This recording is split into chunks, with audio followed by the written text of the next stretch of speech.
sainteté.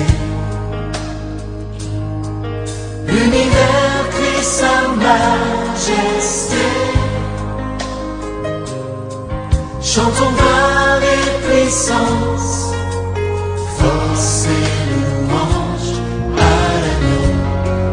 l'agneau immolé. Bonjour frères et sœurs. Merci d'être venus au culte de ce matin, le culte de ce 17 mai 2020. Nous allons prier pour présenter ces moments au Seigneur. Seigneur, nous te rendons grâce parce que nous sommes reconnaissants, Seigneur, notre Père, notre Dieu, pour cette matinée de repos, parce que c'est notre sabbat.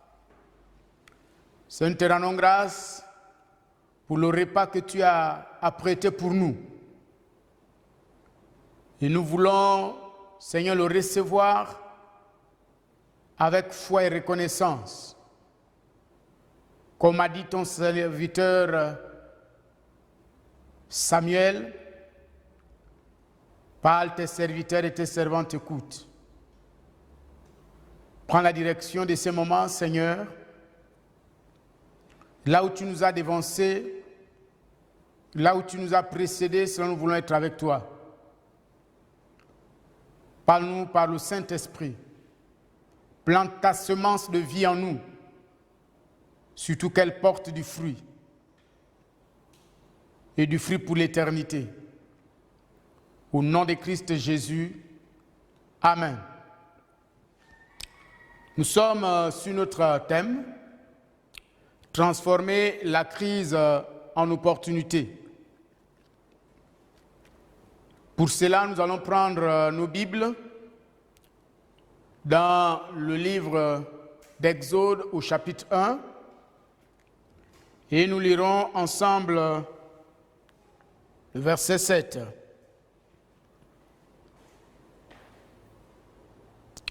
Les enfants d'Israël furent féconds et multiplièrent.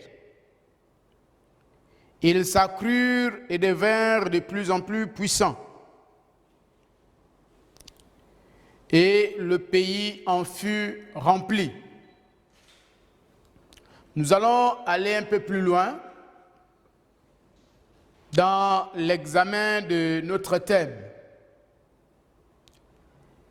Et nous allons voir deux choses. Lorsque nous voulons que, en temps de crise, en temps de situation difficile, nous puissions profiter, tirer parti, tirer profit de ce que Dieu a prévu caché pour nous dans l'épreuve. Parce que, voyez-vous, derrière chaque épreuve, derrière chaque crise, il y a une bénédiction. Et moins sont ceux qui réussissent à tirer la bénédiction que le Seigneur a cachée pour nous dans cette crise. Donc nous allons voir deux éléments et nous allons commencer par la base. Parce que la base détermine le futur. Ce que nous sommes aujourd'hui, ce que nous faisons aujourd'hui, détermine, façonne ce que nous serons demain. C'est pourquoi donc nous allons partir à la base. La première chose, nous verrons ce qu'il faut éviter. Ce qu'il faut éviter quand nous voulons tirer profit d'une crise, d'une épreuve, d'un moment compliqué, difficile, d'un moment d'adversité. La première chose qu'il faut éviter, c'est ce que nous avons appelé ici un leadership paternaliste. Un leadership paternaliste. Et là, nous partons à la base. Comment se manifeste un leadership paternaliste? Il y a certainement des qualités dans le leadership paternaliste, mais nous voulons nous appesantir ce matin sur les limites de ce leadership. Alors, et nous allons donc partir à la maison, la cellule familiale. La cellule familiale. Comment se manifeste ce leadership paternaliste? Souvent, c'est un leadership de dépendance où seul le leader décide, le chef décide. Vous allez voir ça à la maison. Lorsque l'enfant fait quelque chose, on dit, hey, on ne dit pas ça. C'est vrai, parfois on a raison. Donc très tôt, on lui arrache sa parole. On ne fait pas ça. On lui arrache l'expression de ses sentiments, l'expression de ses émotions. On lui impose notre parole. On lui impose nos sentiments. On lui impose nos émotions. En fait, quelle est notre entreprise? Ce que nous tentons de faire, c'est qu'il devienne nous, qu'il devienne moi, au lieu qu'il soit lui-même, au lieu qu'on le responsabilise. Mais on l'arrache très tôt sa parole, on lui arrache très tôt ses émotions, on lui arrache très tôt ses décisions. On lui impose notre décision. Je ne suis pas en train de dire qu'on ne peut pas accompagner notre enfant ou notre fille dans la prise d'une décision. Mais vous allez voir même la carrière. Parfois, on lui impose une carrière. Et moi, j'ai été victime. Lorsque mon fils a eu son bac l'année dernière, quand il a obtenu son bac, il voulait faire médecine et moi, je voulais le convaincre de faire autre chose. Et il m'a dit clairement, papa, ça c'est mon choix. Et il m'a rappelé un enseignement que je lui avais donné. Vous voyez? Donc souvent, c'est ça. Donc, c'est un leadership où la parole de l'autre importe peu. Ce qui importe, c'est notre parole. Un leadership qui ne met pas l'accent sur la préparation de la relève. Vous voyez, c'est nous qui sommes au centre.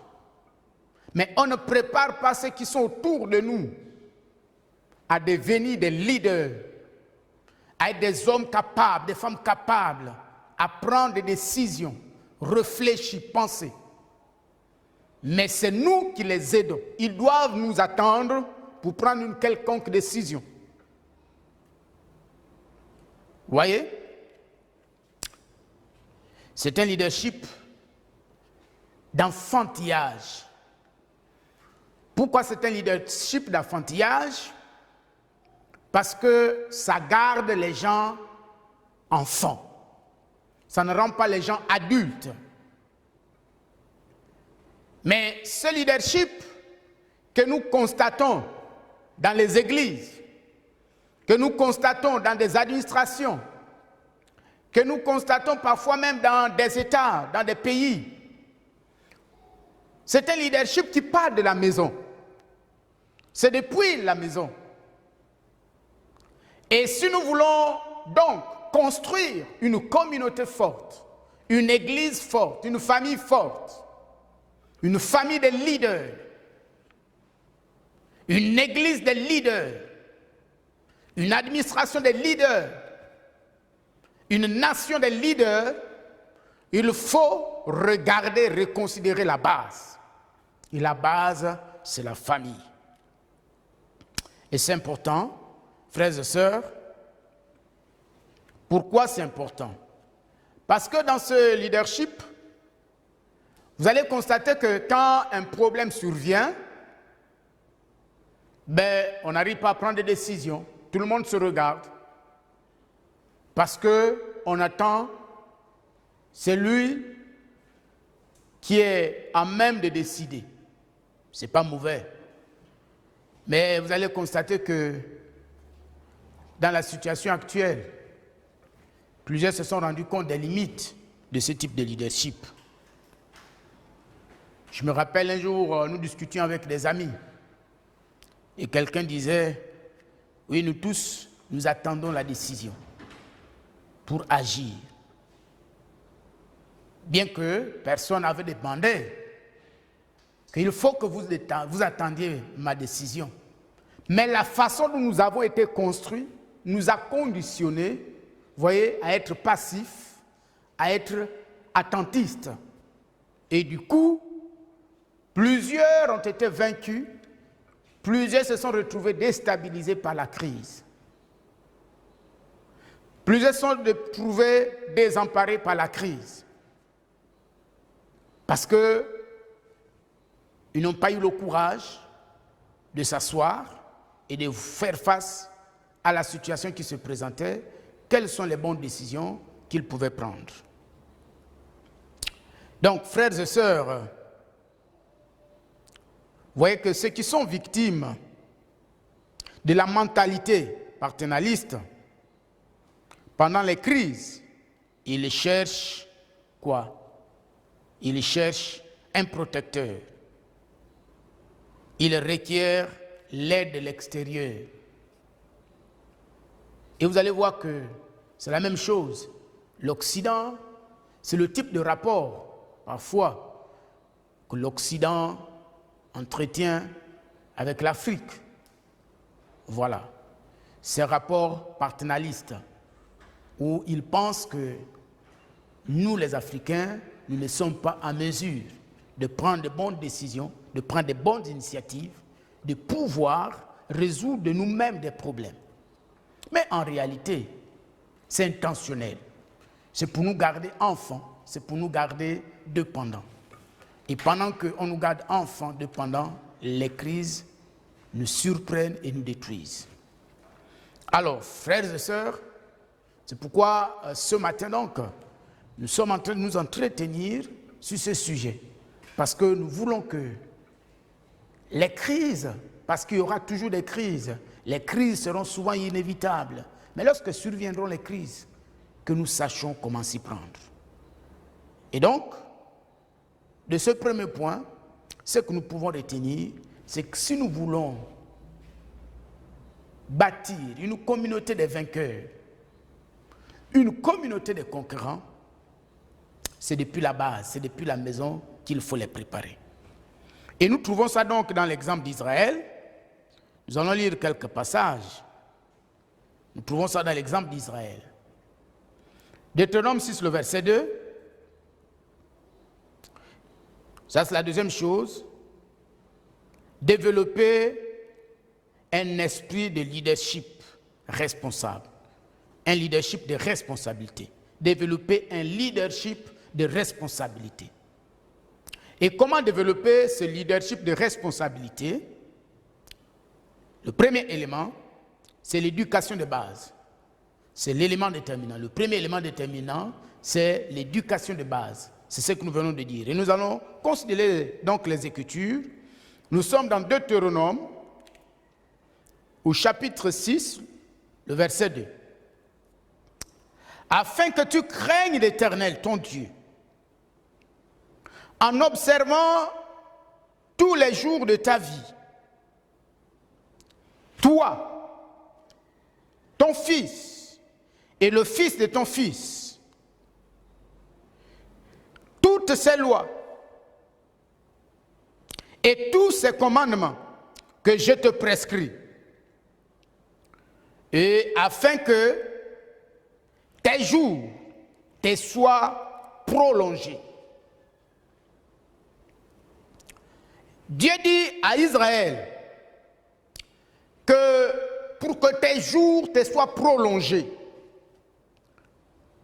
pour que ce que tu fais vive longtemps, pour que ton succès, ta réussite connaisse la longévité. Alors je te donne une clé, enseigne ma loi depuis la maison. Inculque ces lois à tes enfants. Mais il faut que ce que tu vas inculquer à tes enfants, qu'eux aussi, ils puissent l'inculquer à leurs enfants. Et leurs enfants à leurs enfants.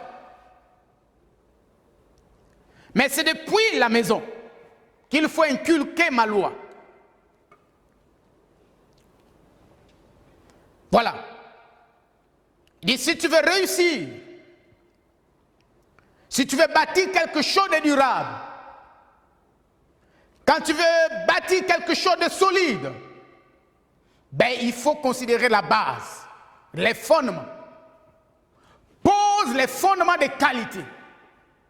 Parce que la solidité de l'édifice, la qualité de l'édifice, quand surviendront les tempêtes, quand surviendront les vents, quand surviendront les marées, la solidité de l'édifice dépendra de la qualité de la base, des fondements que tu auras posés.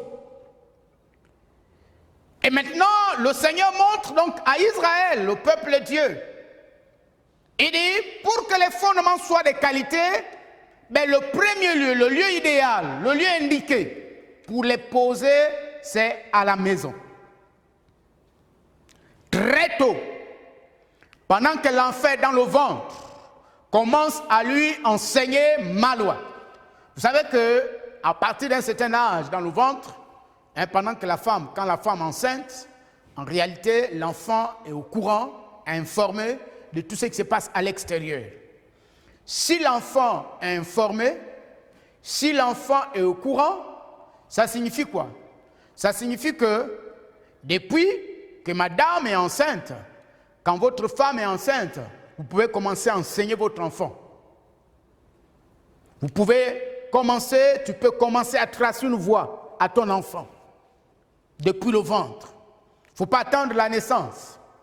Tu peux commencer à lui enseigner la parole de Dieu. Tu peux commencer à chanter les louanges à ses oreilles. Tu peux commencer à prier avec lui, l'inviter à la prière. Lorsqu'il naîtra, il va naître un homme de prière. Il va naître un enfant de prière. Il va naître un enfant qui aime la parole. Un enfant qui a faim et soif de la parole. Très tôt, il ira vers cette parole. Il va se rassasier d'elle. Pourquoi? Parce que depuis le ventre, il s'en servait déjà. Il se nourrissait déjà de cette parole. Oh, il n'hésitera pas d'élever sa voix vers le Seigneur. Il sortira même avec les mains levées, priant le Seigneur, remerciant le Seigneur d'avoir vu ce nouveau monde. Mais ça se prépare. Et c'est ce que Dieu enseigne Israël ici. Il dit, enseigne tes enfants. Mais que tes enfants enseignent d'autres enfants. Et ainsi de suite. Mais qu'est-ce que tu enseignes? Tu enseignes ce qu'il veut qu'il soit demain.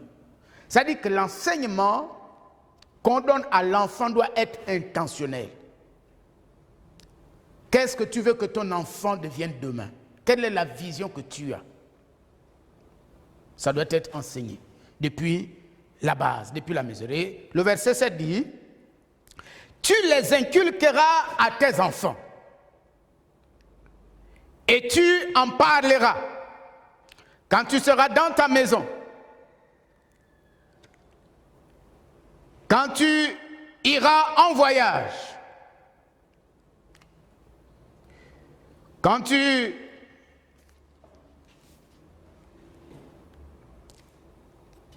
iras en voyage. Donc, vous voyez, Dieu dit à Israël, il dit, tu vas enseigner à tes enfants, à la maison, si vous allez en voyage, enseigne, quel que soit le lieu où tu te trouves, inculque ces principes du royaume à l'enfant. Et la Bible dit, quand il sera grand, il ne va pas se détourner de la voie que tu lui as tracée. Mais ça s'applique aussi dans le cas de l'Église. Quelle est la vision que nous avons de notre Église dans 10, 20 ans? Quelle Église rêvons-nous? Quelle Église pensons-nous? Comment nous la voyons dans 20 ans? Quel type de chrétien? Quel type de leader? Quel impact voulons-nous que cette communauté, cette Église ait sur la nation?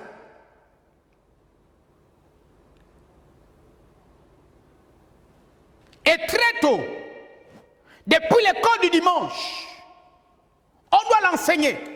Or, malheureusement, les leçons que nous donnons à l'école du dimanche, pour la plupart, ce sont des leçons qui nous ont été préparées par les Occidentaux.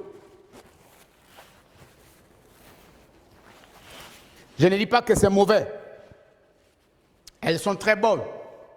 Du point de vue spirituel, ces leçons sont irréprochables. Cependant, très tôt, nous devons enseigner à ces enfants qui sont à l'école de dimanche, leur inculquer les valeurs du royaume que nous voulons voir, le type d'église que nous voulons voir, le type de leader, c'est que nous voulons qu'ils soient dans 10, 15, 20 ans, 30 ans, 50 ans.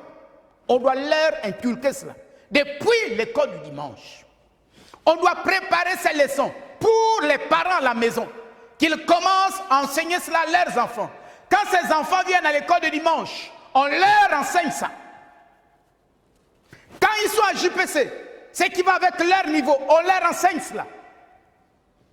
La même chose, quand un nouveau converti, il a donné sa vie à Jésus. En dehors des programmes classiques de suivi des nouveaux convertis, pour qu'ils s'assoient dans la foi, ils ont besoin de recevoir ces bases. La base de la vision de l'Église. Il faut qu'ils sachent que cette Église a une orientation, a une direction. Elle sait là où elle va. Elle a une destination.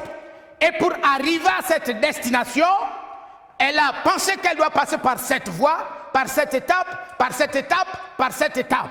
Et voilà les principes du royaume, les principes de l'évangile qui vont l'accompagner pour pouvoir arriver à cette destination.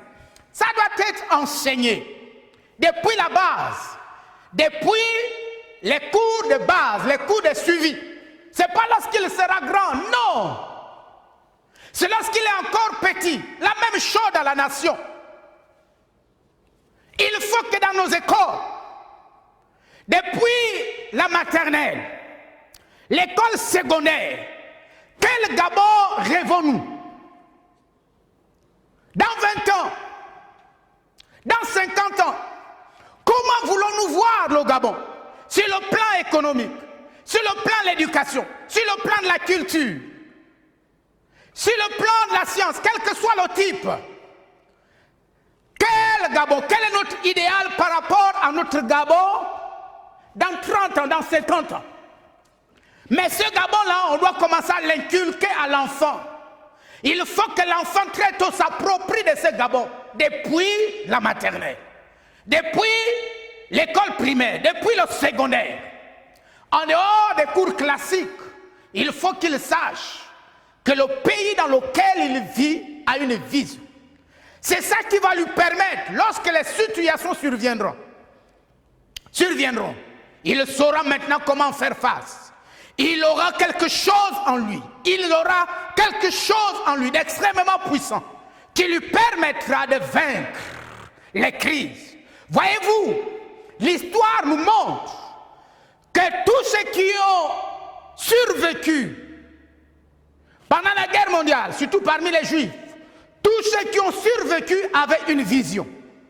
Quand vous avez une vision, quels que soient les obstacles qui se présentent devant vous, vous allez forcément les vaincre. Tous ceux qui sont convaincus par un idéal, par un rêve, par une direction, par quelque chose à faire, quel que soit le type d'obstacle qui se présente devant eux, ils sont toujours vainqueurs. C'est pourquoi, voyez-vous, frères et sœurs, ici, on nous montre, nous sommes devant la première manifestation de l'antisémitisme. C'est cette histoire. Mais qu'est-ce qui a permis à Israël de vaincre? De vaincre. C'est leur éducation. Très tôt. Voyez-vous, il nous a dit dans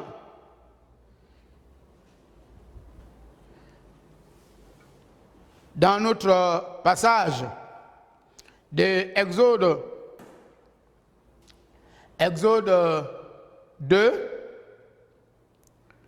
à partir du verset 10, d'abord le verset 9, la fille de Pharaon lui dit, emporte cet enfant et allaite-le-moi. Je te donnerai ton salaire. La femme prit l'enfant et l'allaita.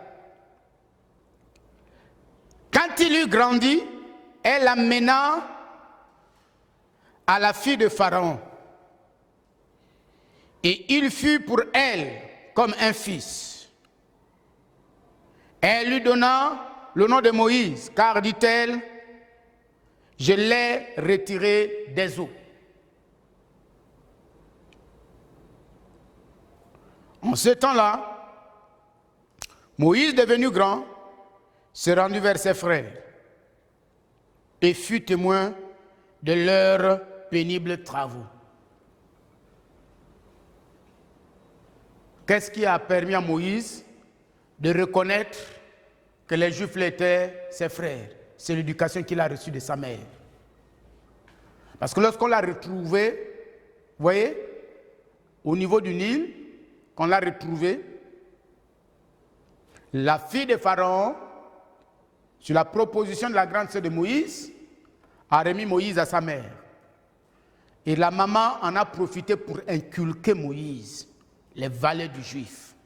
Que tu es un juif, tu es descendant d'Abraham, tu es descendant d'Isaac, tu es descendant de Jacob. Ici, ce n'est pas notre terre. Nous sommes venus ici parce qu'il y avait une famille qui avait frappé notre région. Et c'est pourquoi on s'est retrouvés ici. Mais nous avons notre terre qui nous a été promise par notre Dieu, le Dieu de nos ancêtres. C'est pourquoi quand Dieu se présente à Moïse, il dit, je suis le Dieu d'Abraham, d'Isaac et de Jacob. Ce n'était pas étranger à Moïse. Pourquoi ce n'était pas étranger à Moïse? On lui avait déjà parlé de ce Dieu. Son père lui avait parlé de ce Dieu. Sa mère lui avait parlé de ce Dieu. Et donc, ce qu'il va vivre, ce n'est qu'une manifestation personnelle de ce Dieu. Parce qu'il ne peut pas rentrer dans un tel ministère, un ministère d'envergure comme celui-là, seulement avec la révélation de ses parents, avec la révélation passée. Il avait besoin de sa propre rencontre avec Dieu. Il avait besoin de sa propre révélation. Oui, on n'exerce pas le ministère avec les révélations des autres. On n'exerce pas le ministère avec les expériences des autres. Nous avons besoin d'avoir notre propre expérience et notre propre révélation de Dieu. Et Moïse avait besoin de sa propre révélation, de sa propre rencontre. C'est comme une grande décision. Tu ne vas pas la prendre sur la base de ce que les autres t'ont dit. Il faut que toi-même, que Dieu t'ait rencontré, que tu aies vécu l'expérience, que tu aies entendu sa voix. Et maintenant, si tu prends la décision, tu sais que tu ne la prends plus parce que quelqu'un t'a demandé de prendre une décision. Tu ne la prends plus parce que quelqu'un t'a dit de quelque chose, mais tu prends cette décision parce que tu en es convaincu et Dieu lui-même t'en a parlé. Et Moïse a dit à Dieu, il dit, mais s'il me demande, que dirais-je? Il dit, va dire à tes frères que je suis celui qui suis. Celui qui suis, je suis, c'est révélé à moi. Il dit, je ne m'étais pas encore révélé à tes ancêtres comme je suis. Donc, il avait une autre expérience que ses parents n'avaient pas vécue. Toi aussi, tu as besoin de ta propre expérience. Et ton expérience est personnelle à toi. Elle est propre à toi. C'est elle qui fera ta force. Donc, voyez-vous, ici, l'homme de Dieu, Moïse, il avait reçu l'éducation. Il avait des bases. Il a grandi auprès de sa maman. C'est tellement jusqu'à l'âge de 12 ans, il est resté à côté de sa mère. Vous savez, les orientaux, ils ont ce qu'ils appellent les 10 000 heures magiques d'un enfant. Ces 10 000 heures magiques d'un enfant vont de 1 an à 8 ans.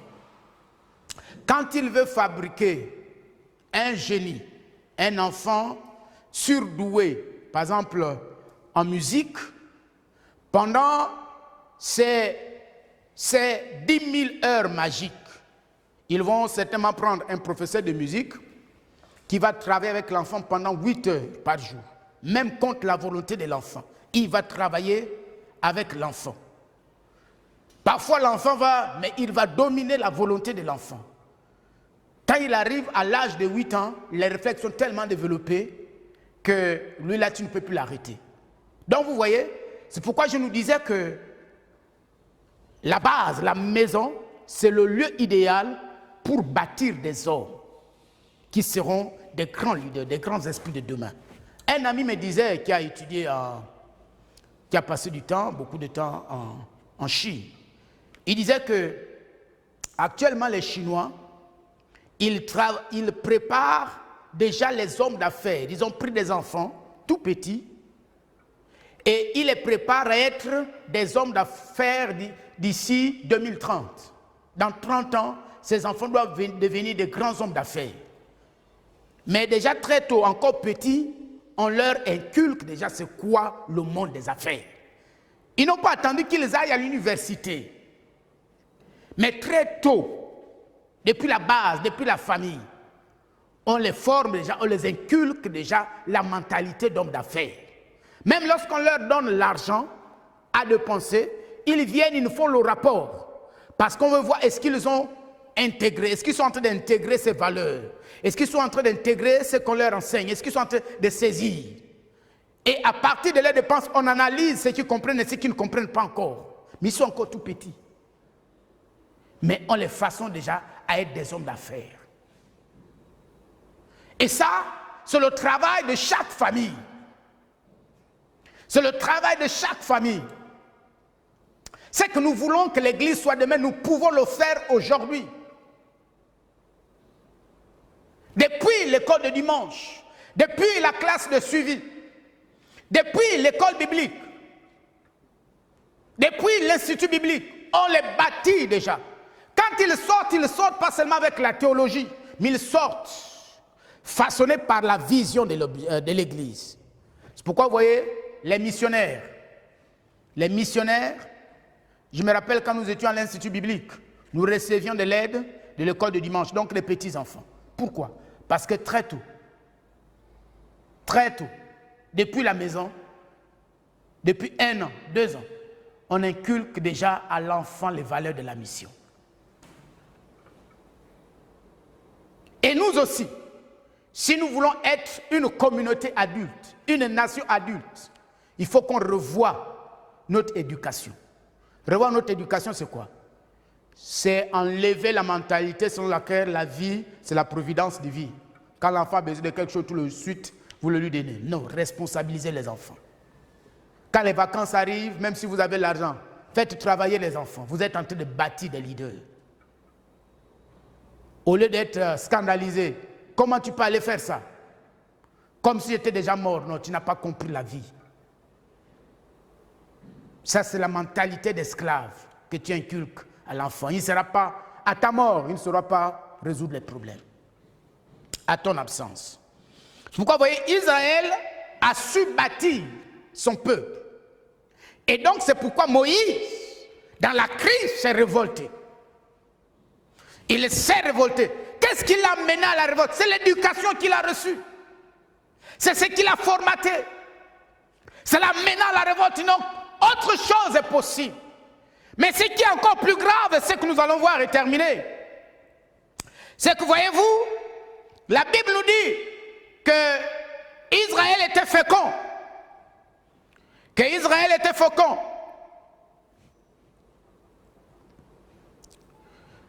Nous trouvons cela au verset 7.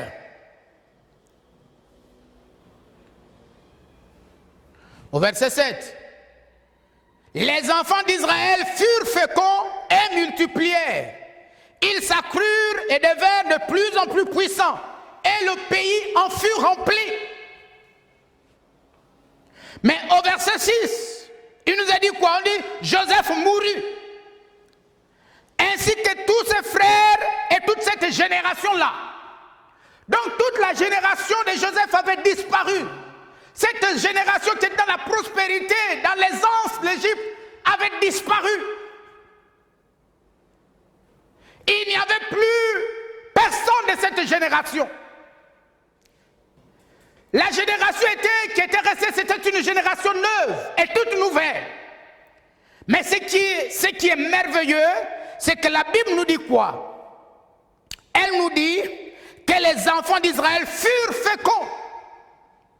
Donc la disparition, la mort de Joseph, la mort de ses frères, la mort de cette génération ne signifiait pas la disparition d'Israël. Bien au contraire.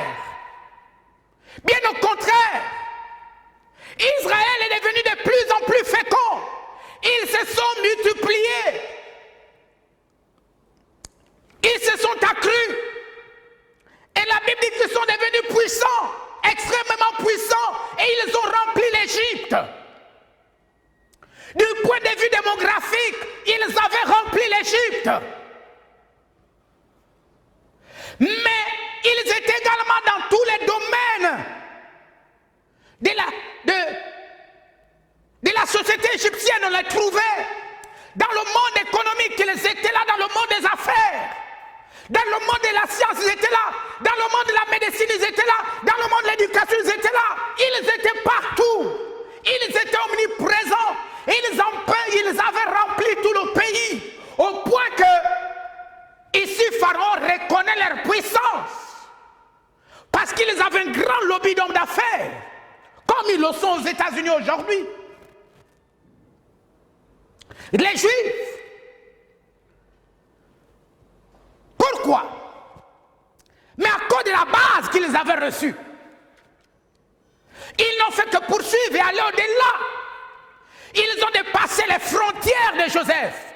Ils ont dépassé les frontières de ses frères. Ils sont allés au-delà. Ils ont rempli toute l'Égypte.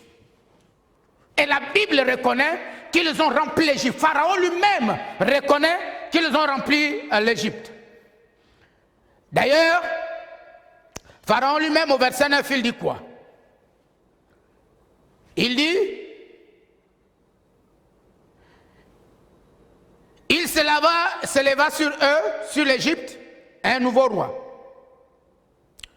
qui n'avait point connu Joseph. Il dit à son peuple, voilà les enfants d'Israël qui forment un peuple plus nombreux et plus puissant que nous. Plus nombreux et plus puissants que nous. Nombreux, c'est l'aspect démographique. Puissants, c'est par rapport au fait qu'ils étaient présents dans toutes les structures sociales, dans tous les secteurs. Ils étaient présents dans tous les secteurs. Et leur présence dans tous les secteurs, ils n'étaient pas derrière, mais ils étaient devant. Ils étaient devant. Ils avaient les meilleures entreprises, ils avaient la meilleure organisation, ils avaient les meilleures écoles, ils avaient les meilleures universités, ils avaient les meilleurs hôpitaux, ils avaient les meilleurs laboratoires, ils avaient les meilleures églises, ils étaient présents partout, ils avaient la meilleure éducation, ils avaient les meilleures valeurs morales, ils étaient partout au point que la nation a reconnu. La nation s'est rendue compte que ce peuple est au-dessus. Voilà là où Dieu attend son église. Voilà là où Dieu t'attend toi. Tu n'es pas n'importe qui. Tu n'es pas n'importe qui. Tu es le juif spirituel. L'esprit qui est en toi est même supérieur à l'esprit des Juifs qui étaient en Égypte. Parce que tu as le Saint-Esprit de Dieu en toi. Tu as la vie de Dieu en toi. Donc tu as une intelligence supérieure. Tu as une sagesse supérieure.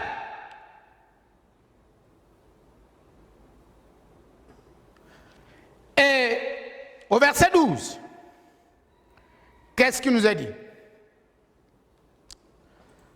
Mais plus on l'accablait, vous voyez? Là, ils sont dans la crise. Ils étaient accablés par les lois qui venaient d'être votées. Votées par Pharaon. Pharaon avait décidé que désormais, ils vont travailler pour eux dans les champs. Parce qu'ils avaient constaté qu'en matière d'agriculture, ils étaient les meilleurs. Désormais, ce sont eux qui vont construire les villes. Parce qu'ils avaient constaté qu'en matière de construction, d'architecture, ils étaient les meilleurs. Vous voyez? Pharaon va les réduire en esclaves. Il va faire d'eux ses esclaves. Au point qu'il voulait faire disparaître leur race. Il va demander aux sages-femmes que si à naissance d'un homme, ce que vous devez faire, c'est tout faire pour qu'il meure. Qu'il meure. Pourquoi? Parce que c'est l'homme qui porte la sémence, la race. Donc, faire disparaître les hommes, c'est faire disparaître la race. Et vous voyez, l'une des stratégies que le coronavirus a amenée, c'est laquelle? C'est qu'on ferme toutes les églises. Mais le coronavirus n'avait pas compris que l'église n'est pas un bâtiment, que l'église n'est pas un lieu de culte. Il y a le lieu de culte et l'église. On a fermé le lieu de culte, mais on n'a pas fermé l'église. Parce que l'église, c'est moi. L'église, c'est Christ en moi. Christ en moi, l'espérance, la gloire. Au contraire, il est venu délivrer l'église du confinement. Le confinement des temples, pour entrer dans le déconfinement. C'est pourquoi donc, nous pouvons tirer une grande leçon d'Israël, qui nous montre que, pendant la crise, au verset 12, il est dit quoi? Mais plus on l'accablait, plus il multipliait et s'accroissait. Et ils ont pris en aversion les enfants d'Israël.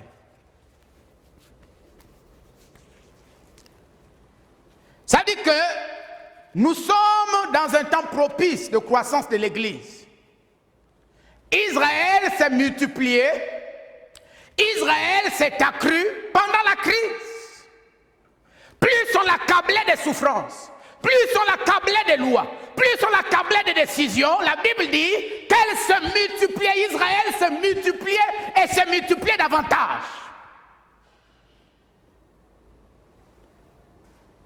Donc, frères et sœurs, nous sommes devant une opportunité de croissance. L'Église doit croître. Nous avons le défi de croître. Nous avons le défi d'aller loin dans notre implantation. Il faut que d'autres églises, c'est-à-dire nos cœurs, nos vies, soient gagnées à Christ. Il faut que la sémence de vie soit plantée dans les vies. Parce que l'Église, ce n'est pas un bâtiment, l'Église, c'est l'eau. Pendant que les hommes sont désemparés, prêche l'évangile, plante l'église dans les cœurs, plante l'église dans les cœurs, et que l'église se multiplie davantage. Oui, les gens ont besoin de cette vie. C'est ainsi qu'on peut croître. Mais pour que nous puissions croître en situation de crise, vous savez, tout cela est déterminé par l'éducation de base que nous avons reçue. Si tu as été éduqué à l'idée selon laquelle l'église c'est le bâtiment, tu vas voir que pendant ces moments de confinement, l'église, c'est-à-dire ta vie, va prendre un coup. L'église va prendre un coup. L'église va s'affaiblir. Mais si tu comprends que l'église doit croître pendant ce moment, parce qu'elle ne dépend de rien. L'église a cette capacité surnaturelle attention, l'Église a cette capacité surnaturelle de s'adapter, de vaincre toutes sortes d'obstacles, toutes sortes de conflits, toutes sortes de crises. C'est ça le mystère de l'Église. Aucune crise ne peut tuer l'Église. Comme personne ne pouvait vaincre Israël, aucune crise ne peut tuer l'Église. Aucune crise, aucun conflit ne peut tuer ta vie. Parce que tu es surnaturel. L'abondance de la vie divine est en toi. Donc pendant ces moments, qu'est-ce que tu fais? La Bible dit quoi? La Bible dit qu'il s'est multiplié. Multiplie-toi davantage. Rentre dans une dimension de croissance. Ne permets à rien de bloquer ce que tu es en train de faire. Mais bien au contraire, avance et avance encore. C'est ça la mentalité de l'Église. C'est ça la mentalité des vainqueurs. C'est ça la mentalité des gagnants. C'est celle-là la mentalité des concurrents. Oui, celle qui se multiplie. Vous savez, il y a une entreprise appelée Amazon. Pendant ces 2 mois de confinement, le propriétaire est devenu l'homme le plus riche du monde. Pourquoi? Parce qu'ils ont fait l'un des plus grands chiffres d'affaires pendant ce temps de confinement. Pourquoi? Parce que leur mentalité, la mentalité du leader, a saisi l'opportunité. Ils se sont déployés aujourd'hui sur le plan mondial. Ils se sont imposés. Alors, comme Israël, qui a connu une croissance jamais connue dans son histoire en temps de crise, nous avons la même sémence, mais notre sémence est même plus puissante que celle d'Israël. Nous pouvons aussi, en ce temps, croître, aller plus loin. Oui, tu peux croître. Ton entreprise peut croître après ce confinement. C'est possible. Ta famille peut croître, peut rentrer dans une nouvelle bénédiction pendant ce confinement. C'est possible. Notre nation peut rentrer dans un autre niveau de grâce. C'est possible. Parce que nous avons tout le potentiel. Nous avons le potentiel spirituel. Nous avons le potentiel intellectuel, humain. Nous pouvons croître. Et l'Église peut également croître. Si chaque leader regarde cette crise comme une opportunité, si chaque pasteur regarde cette crise comme une opportunité, elle peut connaître une croissance comme Israël. Mais ça passe par le type d'éducation de base que nous avons reçu. Celle qui a construit notre mentalité. Est-ce que nous avons été bâtis à être des leaders ou à rester des enfants? Si nous avons été bâtis à rester des enfants, nous chercherons toujours de l'aide de l'extérieur. Nous serons toujours enclins à ce que quelqu'un nous vienne au secours. Mais si nous avons été bâtis pour être des leaders, des hommes qui conduisent, des hommes qui voient la direction et la destination, nous chercherons des solutions. Pas d'abord chez l'autre, mais en nous-mêmes. Parce que nous croyons que nous avons quelque chose à donner. Que le Seigneur nous bénisse. Je vais prier pour toi. Seigneur, au nom puissant de Christ Jésus, comme Israël, qui a connu une croissance, une multiplication, une influence en son temps, en Égypte, dans un moment difficile d'esclavage, Pharaon a reconnu qu'Israël est devenu puissant, qu'Israël s'est multiplié, rempli le pays. Je déclare que l'Église entre dans une croissance, dans un revers, où elle va remplir cette nation, là où elle va remplir tous les secteurs de notre pays et devenir source de bénédiction pour cette nation. Je déclare que notre nation, qui a tout le potentiel humain, tout le potentiel intellectuel, tout le potentiel spirituel, Seigneur, que cette nation, le Gabon, fasse l'expérience, Seigneur, des mouvements nouveaux, d'une vie nouvelle, d'une ère nouvelle. Parler d'esclavage, mais de liberté, d'accomplissement personnel en tant que nation. Nous te bénissons, Seigneur.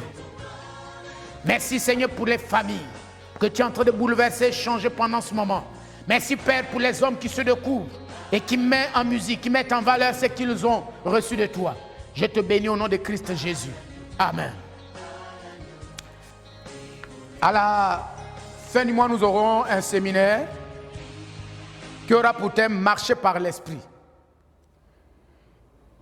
Ce sera du 27 mai au 29 mai, toujours à partir de 16h. Donc préparez-vous pour ce grand séminaire sur le Saint-Esprit. C'est à l'occasion de la Pentecôte. Faites tout pour que nous soyons nombreux et bénis pendant ce moment. Nous vous remercions. Et bon dimanche. Et surtout, dès demain, soyez des hommes qui croissent même dans la diversité. Au nom de Jésus, Amen. Tous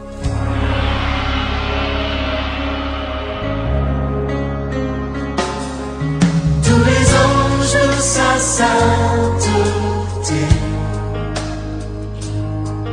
l'univers crie sa majesté. Chantons gloire et puissance.